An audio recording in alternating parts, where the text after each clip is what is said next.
Si Sasha Lovell ay kasalukuyang namamasukan sa isang hotel na ngayon ay binili ni Cedric Fleming, isang mayamang tycoon na nagmamay-ari ng Fleming Corporation. Sa araw na yun, lahat ng mga babaeng empleyado sa nasabing hotel ay pinapadaan sa masinsinang check-up upang alamin ang kanilang kalusugan. Matapos ang nasabing check-up ay pumila sila upang makuha ang resulta, ngunit ang doktor ay napatigil nang makita ang resulta ni Sasha Lovell. Sinabihan niya ang iba na umupo muna hanggat di tinatawag ang pangalan. Tinanong ni Dr. Meg si Sasha kung natuloy ba ang kanyang engagement kay Zachary mag-iisang buwan na. Sinabi ni Sasha na di natuloy dahil sa araw mismo na yun ay nahuli niya siyang nambababae at ang malala, ginamit niya ang kanyang pagkabaog na dahilan. Doon ay sinabi ni Dr. Meg na siya ay hindi baog at 4 na linggo ng buntis. Sa pag-aakalang kay Zachary iyon, sinabihan siyang magpa-check up dahil baka nahawaan siya ng HPV virus dahil sa paggamit ni Zach ng iba't ibang babae. Hanggang napag-alaman na noong araw ng kanilang engagement ay kinumpronta ni Sasha ang kanyang boyfriend matapos etong mahuli na nagluluko. Binanggit ng lalaki ang kanyang medical record na siya ay baog at ginamit niya yun na dahilan upang mambabae. Agad kinansela ni Sasha ang kanilang engagement at nakipaghiwalay sa lalaki. Nang malaman ito ng kanyang ina at kapatid, siya ay sinampal at sinabihang wala siyang karapatang magreklamo dahil baog naman talaga siya.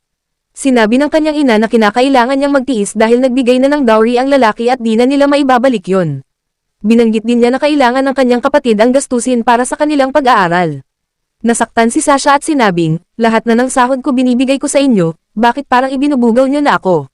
Anak niyo ba talaga ako? Sinabi niyang tapos na siya sa kanila at bago pa siya pigilan ay agad siyang umalis. Dumiretso siya sa isang bar para uminom at doon ay napapaisip siya sa sinabi ng kanyang boyfriend at ng kanyang pamilya tungkol sa kanyang medical findings. Hindi niya matanggap na gamitin yun na dahilan para lukuhin siya. Sinabi niyang, lagi ko kayong iniisip, ngayon ilibre ko naman ang aking sarili. Inubos niya ang isang basong alak pagkatapos ay tumayo eto. Sa di inaasahan ay nakasalubong niya si Cedric na parang may hinahanap. Nilapitan siya ni Sasha at sa di inaasahan ay binigyan niya si Cedric ng pera at sinabing, tara doon at mag-enjoy. Pumasok sila sa isang silid at habang sila ay naghahalikan, tinanong siya ni Cedric kung alam ba niya ang kanyang ginagawa. Kinaumagahan, nagising si Sasha at nakita si Cedric na naliligo. Nakita niya ang kanyang sarili na walang saplot at agad etong nagpalit. Pagkalabas ni Cedric, siya ay nagulat at namangha dahil maliban sa may itsura ay matipuno ang katawan neto. Dahil doon, inakala niya na siya ay isang modelo. Gusto sana ni Cedric na pag-usapan ang nangyari sa kanilang ngunit agad siyang binigyan ni Sasha ng konting pera. Sinabi niyang hindi siya natuwa sa kanyang performance at hindi sapat ang kanyang itsura para i-satisfy siya kaya yun lang ang mabibigay niya. Agad siyang umalis ngunit nahulog niya ang kanyang name tag na agad namang nakita ni Cedric. Nalaman niya na isa siyang assistant manager sa Zolas Hotel at isa ring birhen.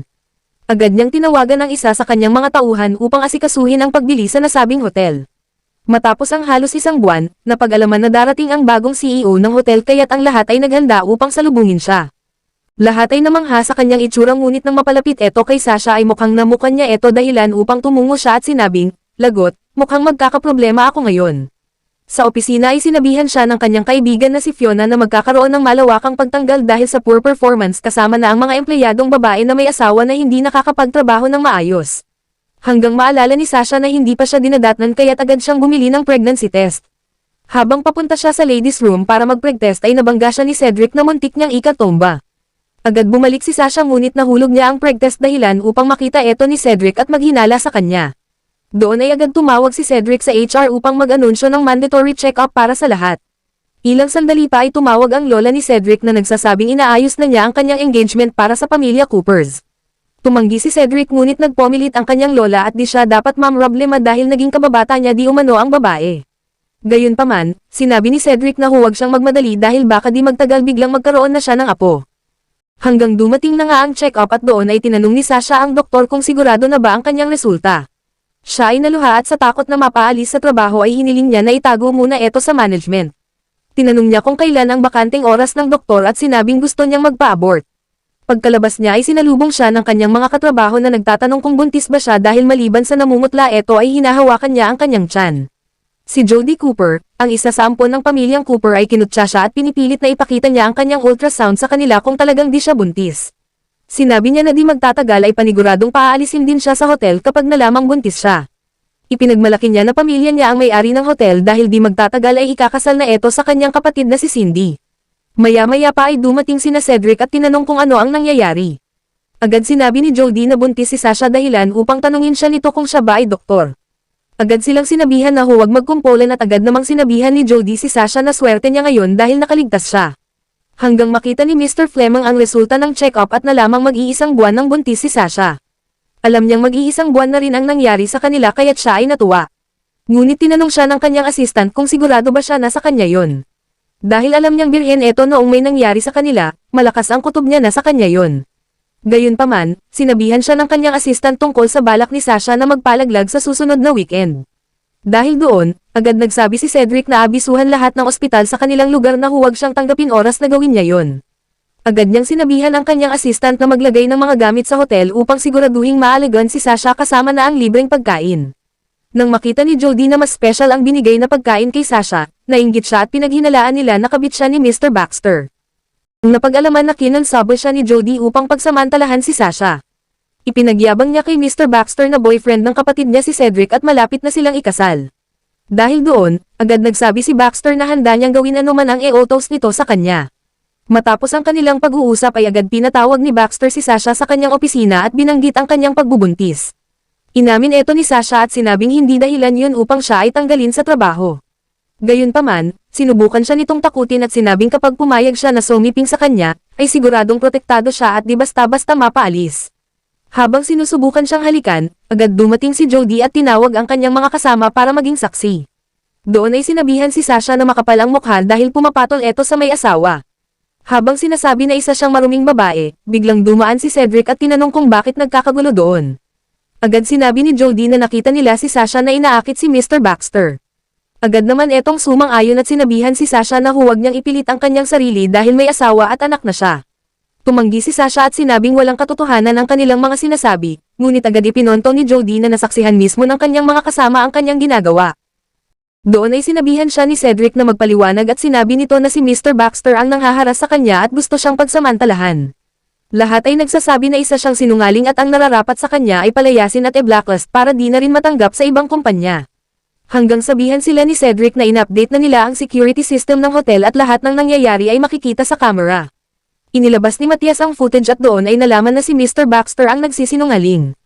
Agad siyang pinatanggal sa trabaho at ngayon, si Jody ay muling nakaligtas. Nagsorry si Jody kay Sasha at sinabing nagkamali sila sa pagkaintindi. Doon ay pinaiwan ni Cedric si Sasha upang makausap. Agad nagpasalamat si Sasha dahilan upang sabihin ni Cedric na inosente siya sa nangyari at di siya dapat tretuhin ng ganon. Muling nagpasalamat si Sasha at sinabing, isa kang decente at patas na boss. Agad siyang nagpaalam na umalis ngunit tinanong siya ni Cedric na may nakalimutan yata siya. Binanggit niya ang sinabi ni Sasha noong gabing magkasama sila, na puro lang siya good looks pero mahina sa performance. Agad sinabi ni Sasha na isa lang yun na pagkakamali dahil ang akala niya ay isa siyang model. Sinabi niya na ang totoo ay magaling siya at wala siyang masabi dito. Binanggit ni Cedric na dinadala niya ang kanilang anak ngunit agad tumanggi si Sasha at sinabing hindi yun sa kanya. Bagkus, yun ay sa ex-boyfriend niya, pagkatapos ay agad etong umalis. Ngunit ilang sandali pa ay napagtanto ni Cedric na birhen siya noong may nangyari sa kanila kaya't impossible na hindi sa kanya yun. Kinabukasan, halos napuntahan na lahat ni Sasha ang mga ospital ngunit walang tumanggap sa kanya. Hanggang tumawag ang kanyang ina na nagtatanong kung hindi ba talaga siya uuwi sa kanila. Sinabi niya na birthday niya ngayon kaya naman agad bumili si Sasha ng cake at agad umuwi. Doon ay nadatnan niya ang kanyang pamilya na kumakain kasama ang isang lalaki na nagngangalang John, 50 years old, may binatang anak at diborsyado. Ipinakilala siya sa kanya at ang akala niya ay magiging father-in-law niya ito. Nagalit ang kanyang ina at kapatid at sinabihang umayos siya at magpasalamat dahil malaki ang maitutulong nito sa kanila kapag napangasawa niya ito. Tumanggi si Sasha at sinabing hindi nila siya pwedeng ipilit sa kung sino ang nais nila at kung gusto nila sila ang magpakasal sa kanya. Sinabi ng kanyang ina na sa ayaw at gusto niya ay magpapakasal sila lalo pat mas malaki ang dowry na ibinigay nito. Sa inis ay pinakita ni Sasha ang kanyang ultrasound na siya ay buntis, dahilan upang sila ay lalong magalit sa kanya. Muli silang tinanong ni Sasha kung itinuturing ba siyang pamilya at bakit naaatim nila siyang ibente sa kung sino-sinong lalaki basta't may pera. Doon ay nagwala si Mr. John at hiniling na ibalik nila ang pera sa kanya. Umayaw ang ina ni Sasha at sinabing babaan na lang nila ang dowry at kahit pagawing 100,000 eto. Bago pa siya ikulong sa loob ay agad tumakbo si Sasha ngunit hinabol siya sa labas. Doon ay sinaktan siya at pinipilit na dalhin sa ospital upang ipalaglag ang bata. Bago pa siya paluan ng kanyang ina ay sinabi niya na ang ama ng kanyang dinadala ay ang pinakamayamang lalaki sa Harfosh. Gayunpaman, pinalo pa rin siya ni Mrs. Lovell dahilan upang siya ay bumagsak. Doon ay nagawa pa rin ni Sasha na tawagan si Cedric upang humingi ng tulong. Habang binubugbog siya, naisip niya na baka nga hindi talaga siya pupuntahan ni Cedric. Ngunit matapos matanggap ni Cedric ang tawag ay agad nilang pinuntahan si Sasha. Pagdating sa lugar ay sinigawan sila ni Cedric na tumigil na. Hindi makapaniwala si Sasha na darating siya at sinabing, "Cedric." Sinubukan siyang pigilin ng kapatid ni Sasha ngunit sa galit ay sinuntok niya ito at agad binuhat si Sasha na sugatan. Nag-alala si Sasha sa kanyang baby kaya't sinabihan siya ni Cedric na huwag mag-alala dahil paprotektahan siya nito at ng kanilang anak. Bago pumunta sa ospital ay inutusan niya si Matias na bigyan ng leksyon ang bumogbog kay Sasha na sinag-ayunan naman ng kanyang lola. Sa ospital ay nagpasalamat si Sasha kay Cedric ngunit sinabi niya na siya dapat ang mag-sorry dahil hindi niya siya naprotektahan at ng kanilang anak. Bago pa muling magsinungaling na hindi niya yun anak ay agad inilabas ni Cedric ang DNA test na nagsasabing sa kanya ang bata. Inamin ni Sasha ang plano sana niyang pagpapalaglag dahil ayon sa kanya, di niya kayang buhayin ito. Doon ay sinabi ni Cedric na kung nag-aalala siya ay pwede niya siyang pakasalan. Binanggit niya ang kanyang lola na gusto siyang mag-asawa at magkaapo bago pa siya pumanaw. Dahil doon, sinabi ni Sasha na wala naman silang feeling sa isa't isa at baka magkaproblema sa hinaharap. Agad sinabi ni Cedric na kung gusto niya, gagawin nilang contract marriage ang kasal at saka na lang siya mag-decide kapag lumabas na ang anak nila. Bago pa mangyari yun ay nakiusap si Sasha na hanggat maari ay isekreto muna nila ang kasal. Kinalaunan ay nakuha na nila ang kanilang marriage certificate at sinabi ni Cedric na huwag na siyang tawaging Mr. Fleming. Pagdating sa kanilang bahay ay agad pinakilala si Sasha bilang Mrs. Fleming sa kanilang mga tauhan. Matapos siyang papuntahin sa kanyang kwarto upang magpahinga, dumating ang kanilang lola na tuwang-tuwa at sinabing kung maari ay huwag nang pumasok si Sasha dahil baka mahirapan siya. Gayunpaman, sinabi ni Cedric na kay Sasha pa rin ang desisyon. Binalaan siya ng matanda na alagaan niya siyang maigi ngunit nang puntahan niya ito sa kwarto ay siya naman ang kanyang pag-alis. Tinawagan siya ni Fiona na tinatapon na ni Jody ang kanyang mga gamit sa kanilang dorm.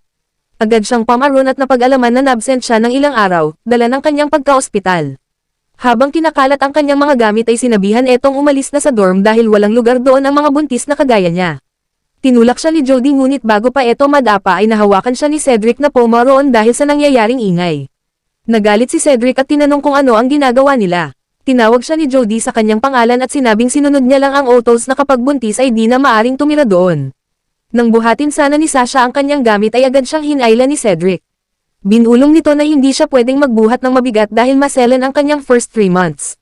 Sinabi niya na siya na ang gagawa at matapos pulutin ay binigay niya kay Matias upang ayusin. Hinawakan niya ang kamay ni Sasha palabas at agad naman etong kinuhanan ni Jody ng larawan upang ipadala kay Cindy, ang ampon ng Coopers na tumatayo bilang kapalit ng kanilang nawawalang anak. Matapos makita ang larawan ay umusok na si Cindy sa galit. Lumala pa ito nang sabihin ni Jody na pinapaboran na ni Cedric si Sasha at baka siya ang ama ng kanyang dinadala. Kinalaonan ay inaya si Sasha ng kanilang lola upang bumili ng maraming alahas para sa kanya. Nais ng kanyang lola na bigyan siya ng iba't ibang klase ng alahas at pagkatapos ay binigyan siya ng card na naglalaman ng $20 million para ipambili ng kanyang pangangailangan. Ayaw man niyang tanggapin yun ay sinabihan siya ni Cedric na kuhanin na ito at palitan na lang sa susunod. Bago umuwi ay naglakad muna sa park sina Sasha at Cedric. Dahil nilalamig si Sasha ay binalot siya ni Cedric sa kanyang coat sabay yakap sa kanya. Nakita ito ni Cindy at siya ay galit na galit. Kinalaunan, pumunta si Cindy sa hotel upang gumawa ng eksena. Dahil pinaiyak niya ang isa sa employeng naroon dahil sa wine, nagpresente si Sasha na pamanto upang bigyan ito ng alak. Ngunit gusto ni Cindy ng mainit na wine kaya't sinabi ni Sasha na sabihan niya ang kanilang crew. Gayunpaman, sinabi ni Cindy na gamitin niya ang kanyang katawan upang painitin ang nasabing wine. Sinigundahan ito ni Jody at sinabing gawain niya talaga ang magpainit sa kama ng mga lalaki kagaya ng pang-aakit sa kanilang CEO, upang maging tatay ng bastardo niyang anak. Gayunpaman, sinabi ni Sasha na wala silang ganong serbisyo at nang aalis na sana ito ay pinigilan siya at sinabing inumin ang alak na ginawa niya. Sinabi ni Sasha na hindi sila pinapayagan na uminom ng guest's wine at maliban doon ay buntis siya kaya't hindi siya pwede. Agad pamaroon ang kanyang kaibigan na si Fiona at sinabing siya na lang ang iinom para sa kanya. Gayunpaman, sinampal siya ni Cindy dahilan upang sabihin ni Sasha na sumusobra na siya. Dahil doon, binuhusan siya ni Cindy ng alak at pagkatapos ay tinapon ang cake. Sinabihan niya si Sasha na lumuhad at linisin ang kalat dahil doon siya nababagay kaparehas ng estado niya sa buhay. Sumagot si Sasha at sinabing kahit hotel employee lang siya ay di niya siya katulong upang ganonin lang. Hinamon siya ni Cindy na kapag di siya susunod ay ipapatanggal niya siya sa trabaho. Dahil doon, agad tinanggal ni Sasha ang kanyang nameplate at binato sa kanya sabay sabing, 8,000 kada buwan na sahod tapos gaganituhin lang. Kung gusto mong maghari-harian, doon mo gawin sa iba. Doon ay agad pinatawag ni Cindy ang HR manager para tanggalin na siya ngayon mismo. At nang paalis na si Sasha ay aksidente niyang naapakan ang platito dahilan upang matamba na sana eto, ngunit agad siyang sinalo ni Cedric na pumaron dahil sa nangyayaring kaguluhan. Tinanong siya ni Cedric kung okay lang siya, ngunit hindi siya sinasagot ni Sasha. Sinabi ni Cindy na bilang girlfriend niya ay dinisiplina lang niya ang isa sa kanyang employees na hindi alam ang kanyang lugar. Nagtanong si Cedric kung ano talaga ang nangyari dahilan upang sabihin lahat ni Fiona ang ginawa ni Cindy. Sinabi ni Cindy na siguro naman papanigan siya kumpara sa isang mababang empleyado lamang na nangangailangan ng disiplina. Dahil doon, sinabihan siya ni Cedric na empleyado niya sila at wala siyang kinalaman doon dahil outsider siya. Bilang ganti, sinabihan niya si Sasha na sampilin siya kagaya ng ginawa niya. Binigyan siya ni Sasha ng mag-asawang sampal dahilan upang balaan niya si Cedric na anak siya ng Coopers at siguradong makakaapekto ito sa kanilang business partnership. Sinabi niya na baka nakalimutan niyang nakalaan silang magpakasal simula bata pa. Doon ay sinabi ni Cedric na nakalaan siyang magpakasal sa totoong anak ng Coopers at hindi sa isang ampon. Dahil doon ay binalaan ni Cindy si Sasha at sinabing di pa sila tapos. Doon ay tinanong ni Cedric ang pangalan ni Fiona at nagpasalamat na protektahan niya si Sasha bilang katrabaho. Nagtaka si Fiona at tinanong kung may namamagitan ba sa kanila ng CEO, bagay na tinanggihan ni Sasha. Sa Coopers ay nagsumbong si Cindy at sinabing di siya tinetrato ni Cedric ng maayos, gayong di magtatagal ay ikakasal na sila. Napag-alaman din na matapos siyang ampunan ng Coopers ay nagparito kay Eto para lang maging kamukha ng kanilang nawawalang anak. Kinalaunan, ay dumating ang kanilang assistant upang ipaalam na may nakuha na silang lead tungkol sa nawawala nilang anak. Sinabi rin ni Mrs. Cooper na ang kanilang anak ay may crescent shape sa likod ng kanyang tainga. Samantala, yun ang unang araw na matutulog si Sasha sa bahay ni Cedric at napaisip siya kung magkasama ba silang matutulog sa iisang kwarto. Kinaumagahan, nabigla na lang siya at nagtaka dahil nagising siya sa mga bisig ni Cedric. Sinabi ni Cedric na ayaw siya nitong paalisan noong nakaraang gabi dahil gusto niyang manatili sa bisig niya. Bago pumasok, gusto ni Sasha na mag-MRT na lang siya, ngunit nang umayaw si Cedric ay hiniling niya na gamitin na lang ang pinakaluma niyang sasakyan kaysa sumabay sa kanya. Ngunit pagpasok niya sa hotel ay naroon si Mrs. Lovell at ang kanyang anak na bogbog sarado at hinihintay siya. Nasambit ni Mrs. Lovell na tama nga si Cindy Cooper na kabit siya ng isang lalaking mayaman dahil dumating siyang sakay sa isang BMW. Hanggang napag-alaman na pinuntahan sila ni Cindy Cooper upang sabihin na inaagaw ni Sasha ang kanyang boyfriend at dapat niyang pangaralan ang kanyang anak. Pagkatapos ay pinabogbog niya ang mga etos saka umalis. Kinaumagahan, pinuntahan si Sasha ni Mrs. Lovell at ng kanyang anak. Nagwala ito habang pinapahiya siya sa mga tao. Ipinagsigawan niya na pinabogbog sila ni Sasha at sinabing wala siyang utang na loob matapos maging kabit ng isang mayaman. Binanggit niya ang mga dowry na nabawi sa kanila dahil tinakbuhan niya ang mga lalaking ipapakasal sana sa kanya. Pinipilit siyang magbayad ng $500,000 dahil di umano sa nawalang dowry. Sinabi ni Sasha na lahat ng sahod niya ay binibigay niya lahat sa kanila, ngunit kung tratuhan siya ay parang isang bagay lang na pwedeng ibente kahit saan. Napatanong siyang muli at sinabing, anong klaseng ina ang magsasabi ng ganyan sa kanyang anak? Nang sampalin sana siya nito ay dumating si Cedric at pinigilan siya. Agad naman pinaalis ni Matias ang mga employees na naruroon upang bumalik na sa kanilang trabaho. Pagkatapos ay hinarap ni Cedric ang pamilya ni Sasha. Doon ay sinabihan siya na kahit siya pa ang boss nila ay hindi siya dapat makialam dahil tungkol yun sa kanila bilang magpamilya. Hanggang sasabihin ni Cedric na asawa niya si Sasha at kung sino man ang mananakit sa kanya ay mananagot. Dahil binanggit ni Cedric ang tungkol sa asawa ay agad lumaki ang mga mata ni Mrs. Lovell at humingi ng dowry. Doon ay nakipag-deal si Sasha na bibilhin niya ang kalayaan niya at ibibigay niyang lahat ng naipon niya, titigilan lang siya. Ngunit humingi ng $10 milyon ang anak na lalaki. Sinabi nito na kapag maibigay nila yon, ibubunyag niya ang isang sekreto na dapat nilang malaman. Agad silang binigyan ni Cedric ng cheque na nagkakahalaga ng $10 million at doon ay sinabi ng anak na lalaki na si Sasha ay di nila totoong kapatid, dahil pinulot lang siya ng kanilang yumaong ama noong siya ay bata pa. Sa pagkabigla ay muli silang tinanong ni Sasha, hindi niyo ako tunay na anak. Hanggang maalala niya na ang tatay na sinasabing pumulot sa kanya ay napakabait at kailanman di eto naging malupit sa kanya.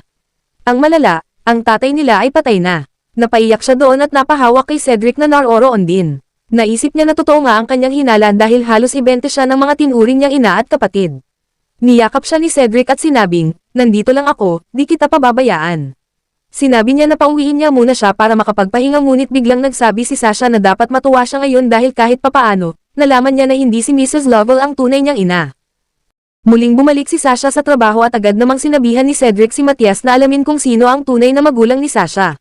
Samantala, pinakita ni Jody kay Cindy ang larawan ni Cedric at Sasha na magkayakap. Matapos sabihin kay Mrs. Cooper na may babaeng nang-aakit lagi kay Cedric sa hotel, tinanong nito kung ano ang pangalan ng babae. Sinabihan siya ni Cindy na gusto niyang doon mag-celebrate sa nalalapit niyang kaarawan at agad namang sinang-ayunan ni Mrs. Cooper. Hanggang maalala niya na ang karawang iyon ay ang totoong kaarawan ng kanyang nawawalang anak. Sinabihan sila nito na ilalagay niya ang nang-aakit na babae kay Cedric sa tamang lugar. Hanggang dumating na nga ang nasabing kaarawan. Nagreklamo si Fiona dahil nandoon na naman si Cindy at natatakot na baka gumawa na naman siya ng eksena. Sinabihan siya ni Sasha na basta gawin na lang nila ang kanilang trabaho at huwag siyang intindihin. Dumating si Jody at sinabing nandoon siya ngayon bilang guest at hindi bilang employee, nangangahulugan na gusto siyang pagsilbihan. Ilang minuto pa ay dumating si Cedric ngunit dumiretso ito kay Sasha at tinanong kung bakit siya naroroon. Sinabi ni Sasha na kinukulang sila ng manpower kaya pansamantala siyang pumunta. Nilapitan ni Mr. Cooper si Cedric upang batiin ngunit biglang dumating si Cindy upang kuhanin ang regalo mula kay Cedric at nagpasalamat sa kanya. Gayunpaman, sinabi ni Cedric na yun ay para kay Asha, ang tunay na anak ni na Mr. and Mrs. Cooper, na siyang may kaarawan sa araw na yun. Hanggang mapansin ni Mrs. Cooper ang likod ni Sasha na kaparehas ng kanyang anak noong siya ay maliit pa. Naisip niya na hindi maaaring siya yun dahil paniguradong hindi ganon ang kanyang anak na nang-aakit at pumapatol sa kung sino-sinong lalaki. Doon ay sinabi niya kay Sasha na si Cedric ay kanyang future son-in-law at tinanong kung ano ba sila sa isa't isa. Sinabi ni Sasha na si Cedric ay kanyang boss at siya ay kanyang employee. Sinabihan siya ni Mrs. Cooper na dapat siyang umasta bilang employee at di maganda na nang-aakit eto ng boss. Sinabihan siyang homewrecker dahil alam niya di umano na may girlfriend na si Cedric ngunit pinapatulan pa rin niya eto. Binulong ni Jody na buntis din siya at agad tinanong ni Mrs. Cooper kung sino ang ama. Sinabi ni Sasha na di niya trabahong sabihin yun sa kanila at kung gusto nilang malaman ay bakit di nila tanungin si Mr. Fleming. Natatakot ba kayo sa kanya? Tanong niya. Pagkaalis ay pinigilan siya ni Cindy at inutusang bigyan siya ng wine. Ngunit pagkabigay nito sa kanya ay pinatid siya nito dahilan upang matapon ang alak na dala niya sa damit ni Mrs. Cooper. Kahit alam niyang sinadya siyang patidin, humingi siya ng paumanhin at sinamahan si Mrs. Cooper upang magpalit ng damit. Nakita nila iyon na pagkakataon upang isagawa ang kanilang plano. Dahil natatakot sila na baka nga anak yun ni Cedric, binalak nilang gawan siya ng di maganda upang malaglag ang bata. Habang siya ay sinasaktan, muli nilang tinanong kung sino talaga ang tatay ng bata. Nang mapagtanto nila na si Cedric ang tatay, binalian siya ng kamay ni Mrs. Cooper at hinagis sa pool upang lunurin.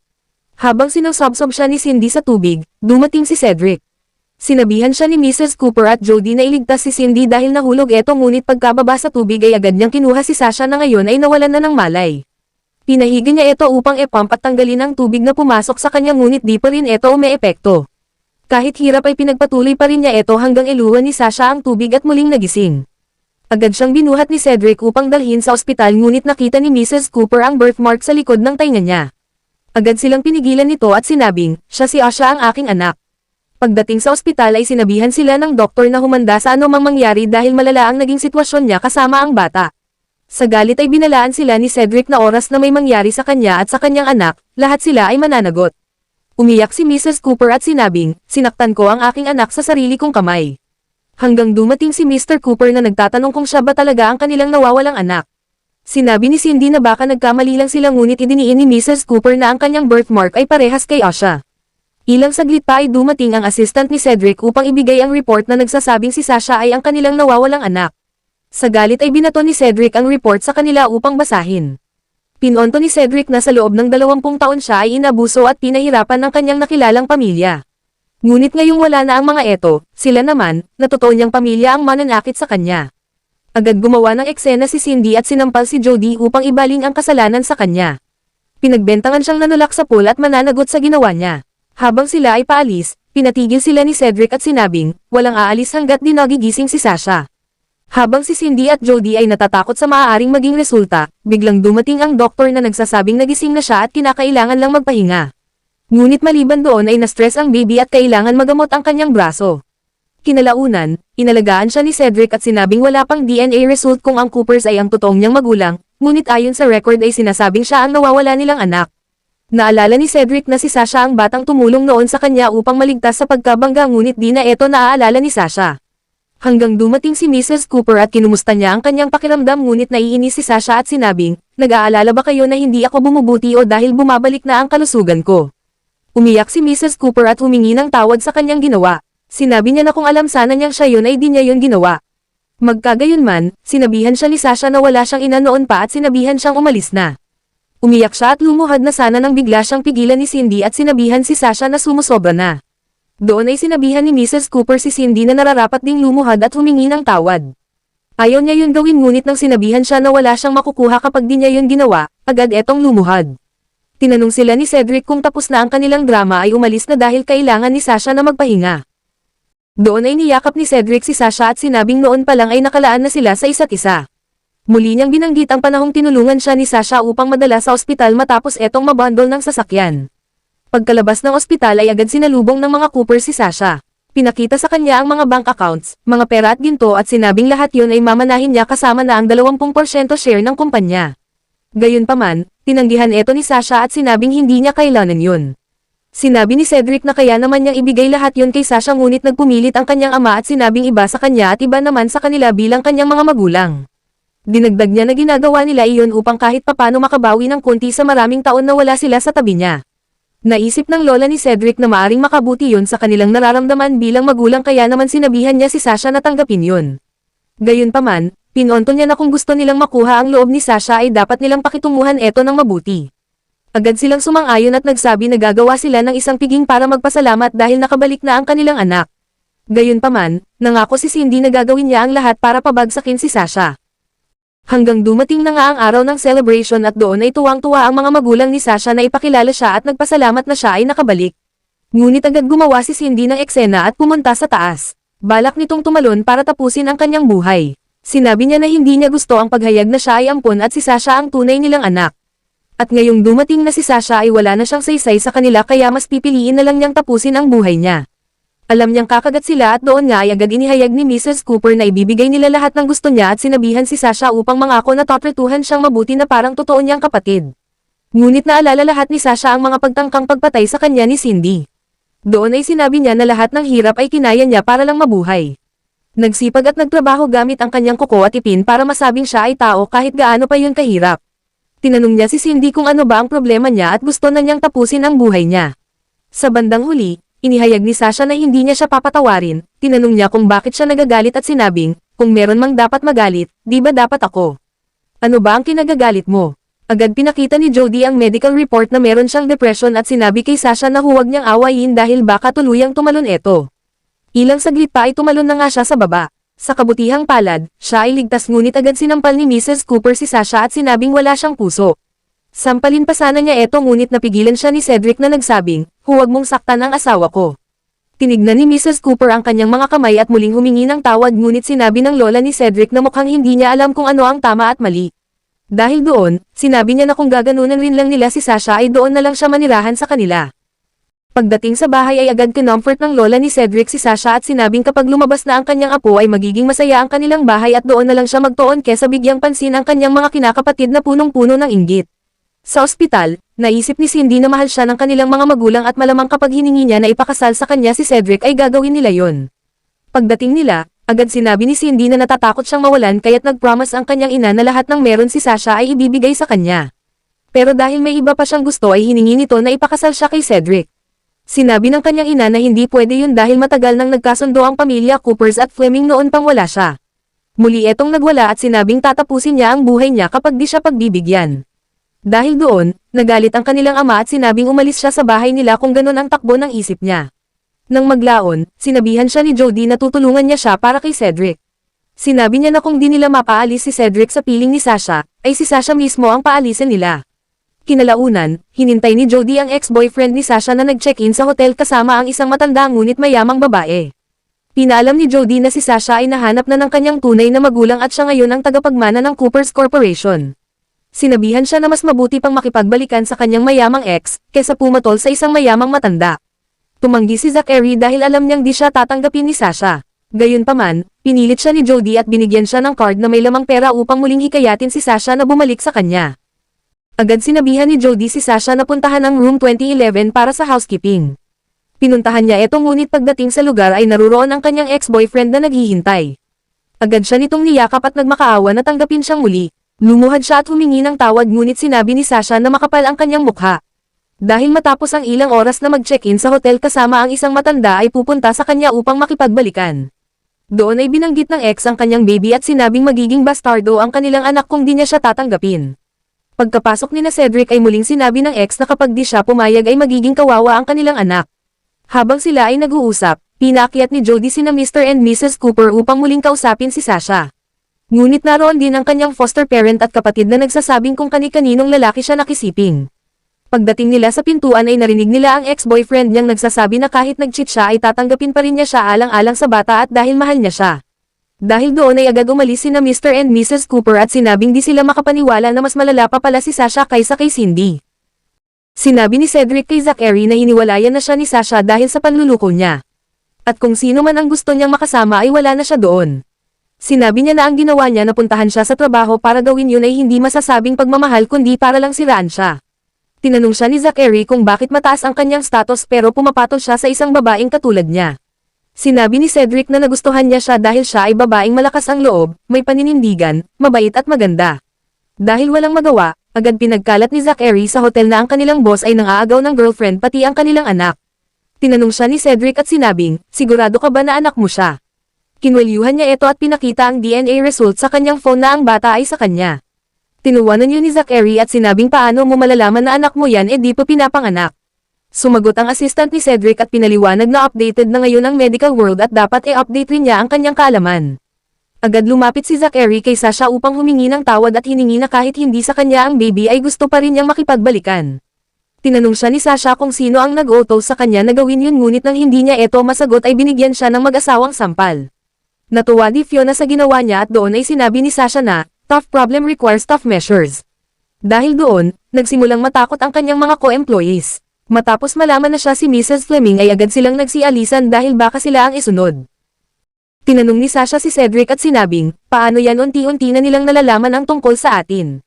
Agad namang sinabi ni Cedric na ipaalam na nila sa lahat para matapos na. Sinaad niya na wala siyang dapat ikatakot dahil kasal naman sila. Gayunpaman, gusto pa rin ni Sasha na manatiling tikom sa ngayon. Nalungkot si Cedric kaya't sinabihan siya ni Fiona na alam niyang mahal siya ni Sasha ngunit natatakot lang siya dahil sa mga nangyayari.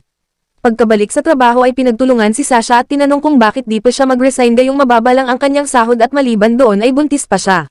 Sinabihan din siya na ngayon sila na ni Mr. Fleming, baka lagi silang isumbong oras na sila ay magkamali sa trabaho. Tinanong din siya kung paano siya nabuntis at sinabing naiinggit sila sa galing niya upang mamangwit ng kagaya ng isang gwapong CEO. Agad siyang umalis at habang siya ay naiiyak na, nakasalubong nito si Cedric na nag-aalala dahil sa itsura niya. Doon ay sinabi ni Sasha na kaya ayaw niyang malaman ng iba ang tungkol sa kanila ay dahil ayaw niya na busisihin siya mula ulo hanggang paa. Sinabi ni Cedric na mas mabuti nang umalis na siya sa trabaho upang makapagpahinga dahil nakakaapekto ito sa kanilang baby. Gayunpaman, gusto pa rin ni Sasha na magtrabaho. Kahit maliit lang ang sahod niya ay gusto niya pa rin gawin yun dahil oras na wala siyang sariling kita ay pakiramdam niya, nawawala ang kanyang tiwala sa sarili. Sinabi niya na kahit mayaman ang kanyang asawa, ay ayaw niya pa ring iasa ang sarili niya sa kanya. Isang paraan yun sa kanya upang makaramdam ng katiyakan na kahit anong mangyari, makakatayo siya sa sarili niyang paa. Sinabi ni Cedric na kung gusto niya talaga ng trabaho ay ipapangalan niya sa kanya ang hotel para i-manage niya ito. Kahit sinabi ni Sasha na hindi siya charity, binigyan siya ni Cedric ng assurance na kahit anong mangyari ay mananatili siyang suporta niya at yun ay dahil siya ang kanyang asawa. Hanggang sa niyakap niya ito at sinimulang halikan. Gayunpaman, nakita niya ang mga staff na nakikinig kaya naman agad niyang sinara ang pinto. Nainggit ang ibang staff dahil sa kaswitan nila ngunit si Jody ay umuosok na sa galit.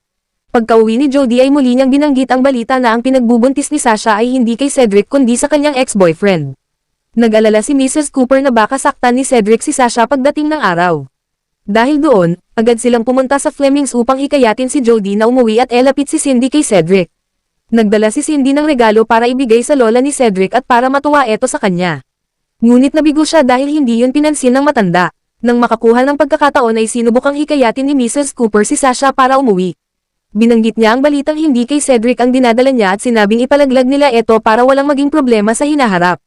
Sinabi niya na aalagaan niya siya at sisiguraduhing makahanap ng mabuting lalaki para sa kanya. Dinagdag niya na hayaan na lang niya na magkatuluyan sina Cedric at Cindy.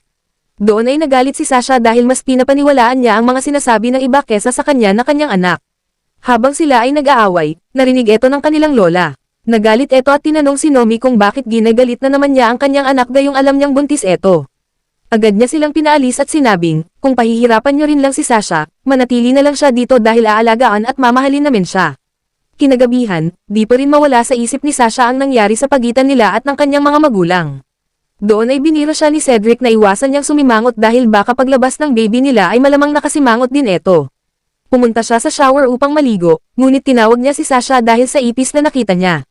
Gayunpaman, hinawakan niya si Sasha at sinabing, maghintay ka sa kama dahil bibigyan kita ng magandang massage. Natawa si Sasha matapos niyang mapagtanto na niluluko lang siya ni Cedric. Kinabukasan sa hotel, ay pumunta si Cindy upang kumuha ng exclusive suite. May isang room na bakante ngunit nakareserba yon sa CEO kaya't sinabihan siyang kumuha na lang ng premium. Nagalit si Cindy at sinabuyan si Fiona ng tubig. Anong akala niyo sa akin? Kagaya niyo na walang pera at hirap sa buhay. Sigaw niya. Sinabihan siya ni Sasha na sumasobra na. Tinanong siya ni Sasha at sinabing, gusto mo bang ipagsigawan ko rin dito kung saan ka galing? Galing ka rin naman sa orphanage, ngunit ganyan ka kung makapanlait. Nang sampalin sana siya ni Cindy ay pinigilan niya ito at sinabuyan ng tubig kagaya ng ginawa niya kay Fiona. Sino ka ba para gawin ito sakin? Tanong ni Cindy. Di na nakapagpigil si Sasha at inihayag niya na siya si Sasha Cooper, ang totoong tagapagmana ng Cooper Group. Sinabi niya na wala siyang kapatid na peke, mapanlait, at mapanlamang na katulad niya. Nang maglaon, habang nag-uusap ang mga staff kasama si Sasha, biglang dumating si Jody na nagsasabing huwag nang magmalinis dahil totoo namang inakit niya ang CEO. Tinanong siya ni Sasha kung mananatili ba siyang sidekick ni Cindy. Binanggit niya na hindi ba siya nagseselos dahil ginawa nilang prinsesa si Cindy habang siya ay nasa hotel na kumakayod. Pinanto niya ang ginagawang pang-target sa kanya ni Cindy. Binalaan niya si Jody na kapag oras na nalaman ng kanilang magulang ang pinagagawa ni Cindy, paniguradong kasama siya na palalayasin. Tinanong siya ngayon ni Sasha kung kanino siya papanig, sa kanya ba o kay Cindy. Tinanong siya kung ano ang susunod na plano ni Cindy at doon ay humingi si Jody ng 1,000,000 bilang kapalit. Kinabukasan, nagkita sina Cindy, Zachary at Jody upang isagawa ang plano ni Cindy na i-set up si Sasha. Doon ay binalaan ni Cindy si Jody na kapag di yun nagtagumpay ay di niya siya babayaran. Ang plano nila ay lalagyan ni Jody ng gamot ang inumin ni Sasha at kapag ito ay amapekto, ay saka siya sasamantalahin ng kanyang ex. Gusto rin ni Cindy na papuntahin ang kanilang mga magulang para masaksihan nila mismo. Kasunod nito ay kinausap ni Jody sina Sasha at Cedric tungkol sa plano ni Cindy. Sinabi ni Sasha na kung hindi niya kinausap si Jody ay malamang naging biktima na siya, kasama na ang dinadala niyang bata. Agad niyang binalaan si Jody na kapag di siya sumunod sa usapan, lahat ng kanyang iniisip ay magkakatotoo. Ilang oras pa ay dumating ang mag-asawang Coopers para maging saksi sa plano ni Cindy. Ngunit pagdating sa loob ay nakita nila ang ex ni Sasha at si Cindy na magkasiping. Bago pa siya magbigay ng kahihiyan sa Coopers ay sinabihan silang magpakasal, na ikinatuwa ni Zach ngunit lalong ikinagalit ni Cindy. Dahil doon sinabi ng kanilang ama na kung ayaw niya ng kasal ay lumayas na siya sa Coopers. Gayunpaman, ayaw pa rin ni Cindy kaya naman agad siyang binati ni Sasha na magkita-kita na lang sa kanilang kasal. Kinalaunan, sinabihan ni Sasha si Cindy na itigil na ang ginagawa niyang pagmamataas at pang-AAW sa kanya. Lalo etong nagalit at sinabing hindi na babagay sa kanya si Zachary. Samantala, sa Flemings ay sinurpresa ni Cedric si Sasha sa kadahilan ng nilipat na niya ang pangalan ng Zolas Hotel sa kanya. Sinabi niya na ipapaubaya na niya iyon sa kanya dahil masipag siyang magtrabaho. Pagdating ng hapunan ay nagluto si Cedric ng spicy noodles na kinatuwa ni Sasha. Sinabi ni Cedric na kailangan niya siyang pasayin para maging masayahin din ang kanilang anak. Kinabukasan, araw na nga ng kasal ni Cindy ngunit hindi ito masaya. Sinampal niya si Jody dahil sa paglagay nito ng gamot sa kanyang inumin at sinabing, itinuring pa naman kitang kapatid ngunit ganyan ang gagawin mo sakin. Doon ay sinabi ni Jody na kahit kailan hindi niya naramdaman yun dahil simula noon pa ginagawa siya nitong parang katulong. Niliit siya ni Cindy at sinabing isa lang siyang orphan at di kagaya niya na isang prinsesa at pinapaboran ng pamilyang Coopers. Sampilan sana niya si Jody ngunit pinigilan niya ito at sinabing, ngayong dumating ang totoong Cooper, hahayaan kung mawala lahat sa iyo ang pinagyayabang mo. Samantala, dahil di pa rin natitinag si Cindy sa kanyang pagmamataas at sa di matapos-tapos na paninira, hiniling ni Sasha sa kanyang magulang na gawing simple ang kasal ni Cindy. Doon ay pinakita ni Jody ang ultrasound ni Cindy na 2 buwan ng buntis at HPV positive. Tinanong siya kung kay Zachary ba yun ngunit nagalit si Cindy at sinubukang magsinungaling. Matapos ang mahaba-habang pag-uusap ay hiniling ni Sasha na pagkatapos ng kasal, si Cindy ay aalis sa kanilang bahay at sasama sa kanyang asawa. Nang maglaon nagdesisyon na rin na mag-celebrate ng totoong kasal sina Cedric at Sasha.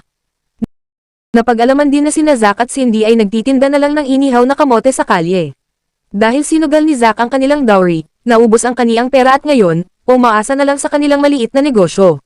Mga ka-recaps hanggang dito na lang ang ating kwento at tandaan natin na ang isang maling desisyon ay pwede nitong baguhin ang ating buhay sa isang iglap lang.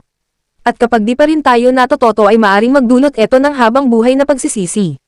Makikita rin dito sa kwento na ang taong mabait at may malinis na puso ay mas pinagpapala. Pagpalain nawa tayo ng may likha na siyang nagmamay-ari at nakakaalam sa lahat.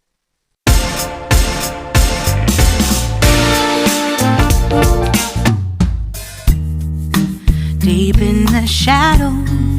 I know it's hard to put one foot in front of the other. So far is the echo. Where do we start? You can learn to discover.